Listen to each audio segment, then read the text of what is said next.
morning, everybody. Happy Friday. The weekend is here. Super Bowl weekend at that. So if you are a fan of the Eagles, best of luck. I'm still upset about the Ravens, so I'll be watching sadly. It is the 7th. Welcome to the morning show. I'm Grant Handley, your host for today. Let's get to the weather. Today will be mostly sunny with a high near 46 degrees, breezy with a northwest wind 11 to 20 miles per hour with gusts as high as 31 miles per hour. Tonight, expect cloudy skies below around 24, winds being anywhere from 5 to 7 miles per hour, and gets pretty calm after midnight here. Tomorrow, there's a slight chance of snow before 1 p.m., then snow and sleet between 1 p.m. and 4 p.m., then freezing rain and sleet, possibly mixed with snow after 4 p.m. for the rest of the day. The high will be near 33. Chance of precipitation is 80%. There's really no accumulation expected. Just kind of an ugly day, so stay in if you want. Events, got some good stuff here in the county over the next few days. Today, from 5:30 to 8, join the Elkton Alliance in downtown Elkton for their annual soup contest. Local businesses make homemade soup for the public to taste and vote for their favorite. Walk up and down Main Street, Elkton, enjoy the soups, vote for your favorite, and check out everything Elkton Main Street has to offer you. Saturday from 7 p.m., Cecil County Tourism invites you to bundle up line dancing. Oh, I know this well. In the Gilbert Lighthouse Pavilion at Northeast Community Park, line dancing novices and experts.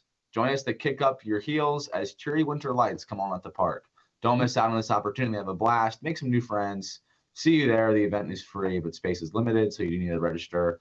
I am teaching this or leading this. So if you come for the line dancing, I will be your line dancing instructor.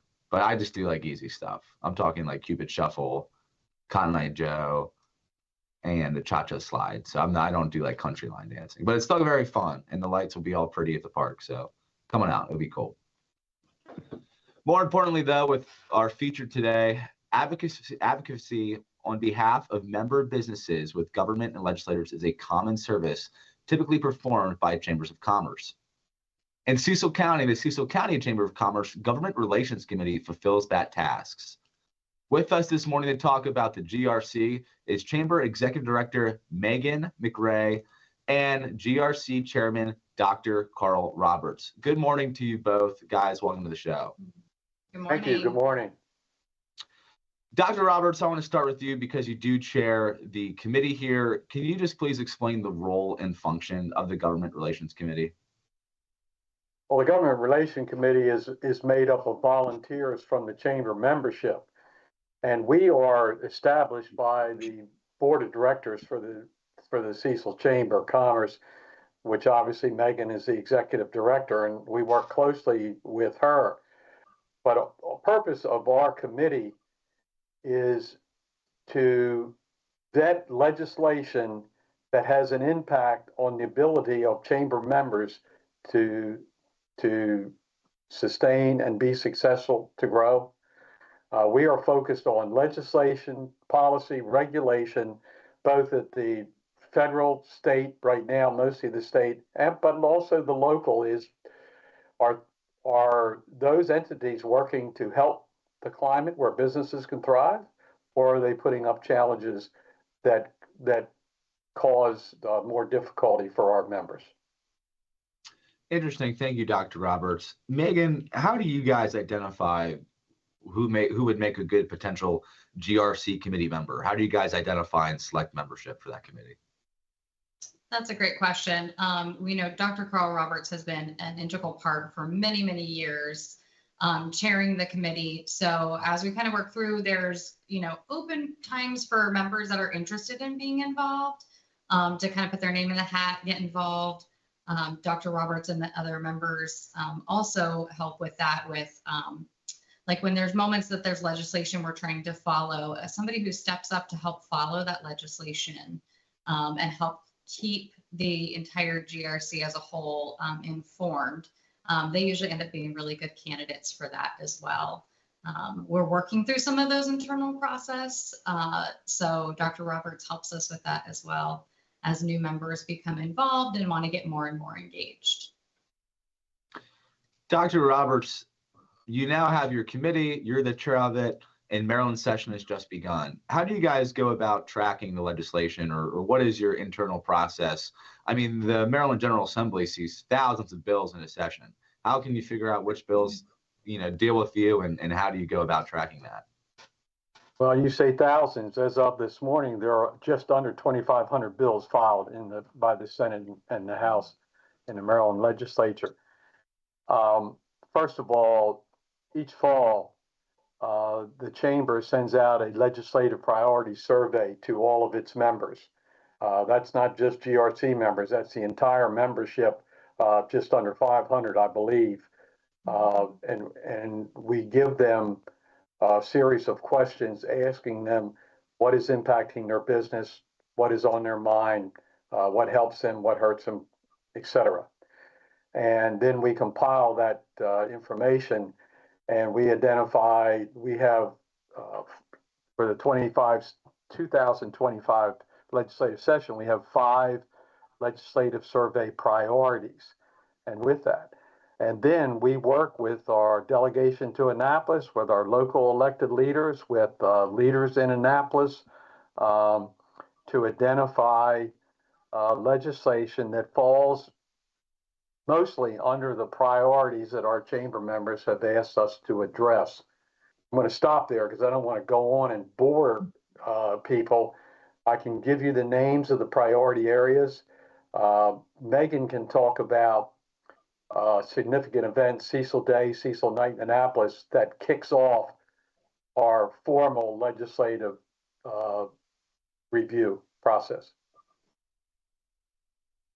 Yeah, Megan, Cecil Night wasn't that long ago, and that is a big event here in the county. Can you touch on that and what that event typically looks like? Sure.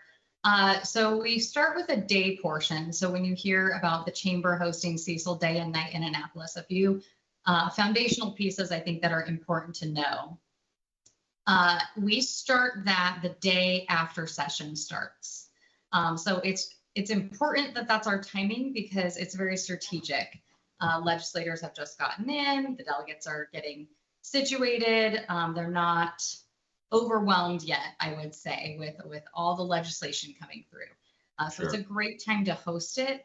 Dr. Roberts has headed that for many, many years and started that tradition long ago, and we've been able to slide right back into that. So the day session, the importance for that is for us to go over our legislative priorities and to ask our delegation, to ask other members of the General Assembly to come in and speak on our legislative priorities. So this year, Jessica Worley is also an integral part of the chamber. She is our government relations liaison, and she does a phenomenal job. So her and Dr. Roberts together are just a dynamic duo, and they put together a wonderful program. So we got to hear from not only our delegation, but it was mixed in. So we got to also hear from both sides of the aisle. We had Democrat and Republican. That was a really important thing to just kind of hear, what are we seeing from both sides?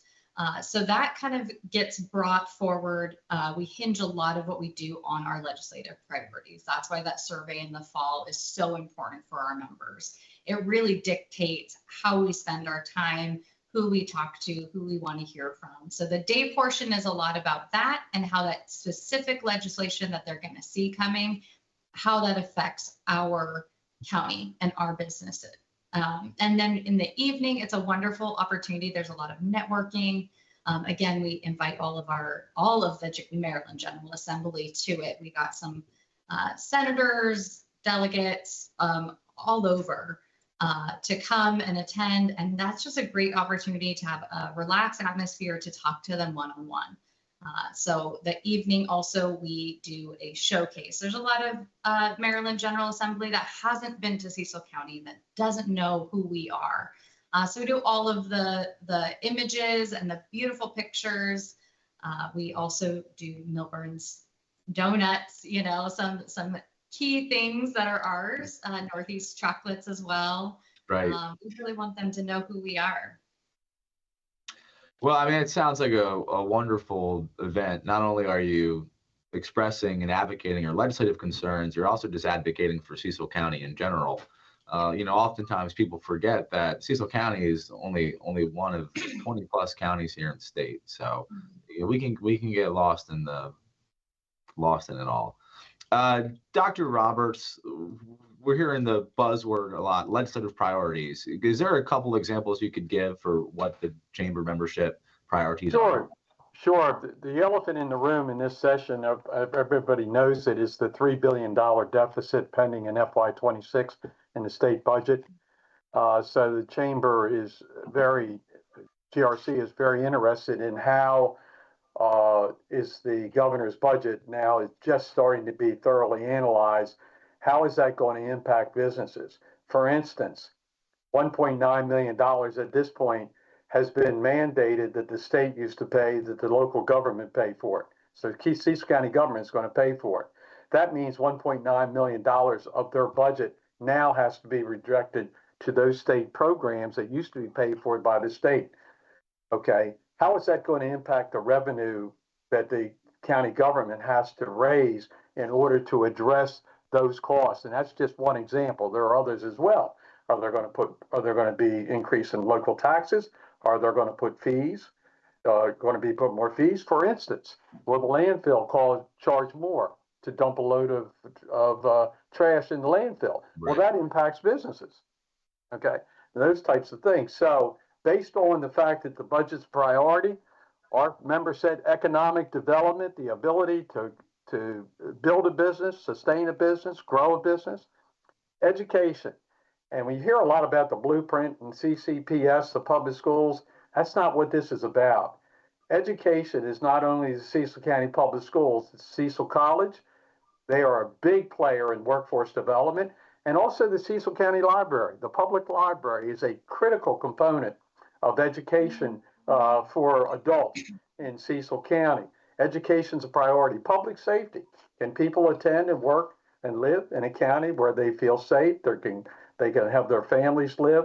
Okay. Workforce development and sustainability. You cannot have a business if you cannot have a viable workforce. Can you find the people? Can you find the people that are trained? Do you have the facilities where they can be trained to make sure that your business can run efficiently and effectively? So those are the areas. And then what we do is we identify legislation and then we put them into those categories. And we have subcommittee chairs of each of those categories, volunteers from the GRC. And then we have weekly meetings and we vet legislation, and then we determine, are we going to support? Are we going to support with amendments? Are we going to oppose? Or are we going to do nothing and just wait and see? I'm going to stop because I'm talking too much. Really interesting, Dr. Roberts. Megan, do you find yourself going to Annapolis to then testify these support letters or support with amendments and things like that? Or how often do you have to get down there? So I definitely go down several times throughout this legislative session. I think I have another 2 or 3 times within this month. We work closely with the state chamber as well. Yeah.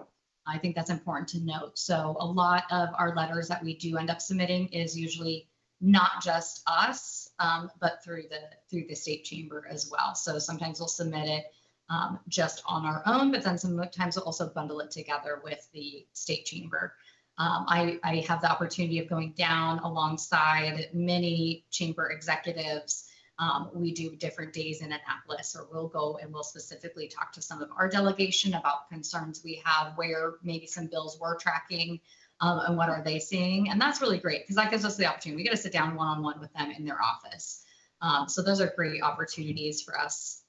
It's important to be in the know. So Dr. Roberts and the GRC and Jess Worley, the state chamber, all that information filters through to me, and it's important that I know what it is and how to kind of talk on it, so we can have good open conversations.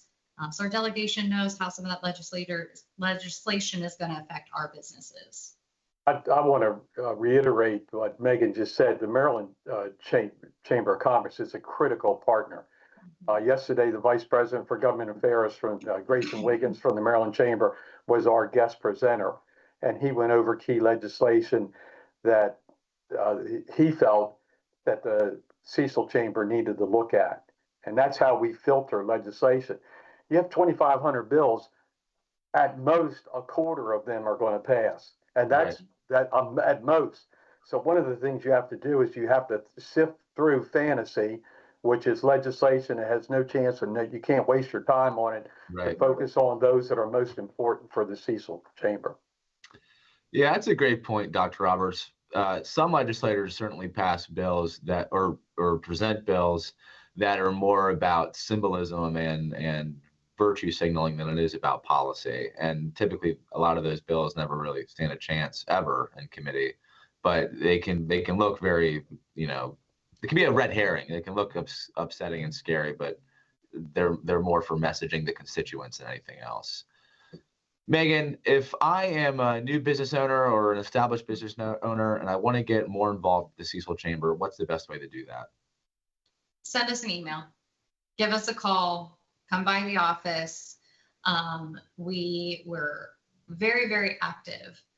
There's a lot going on, especially when we think about this legislation side. I would say to those new businesses, or especially a small business owner, right, where you are your sales department, you are, sometimes you're front of store, you're your HR. So Right. tackling legislation is really overwhelming. That's I think one of our true gems of the chamber is our legislative advocacy work. So give us a call, send us an email, pop on our website, check us out. There's all the information of how you can get a hold of us there. But we're here to help. We want to get you connected to the community, but also know that you have a team behind the scenes that's like fighting for you, advocating for what's going on. And hopefully we produce good information that is bite-sized and attainable. So if you can't get on those weekly calls, you're still staying on top of it and informed.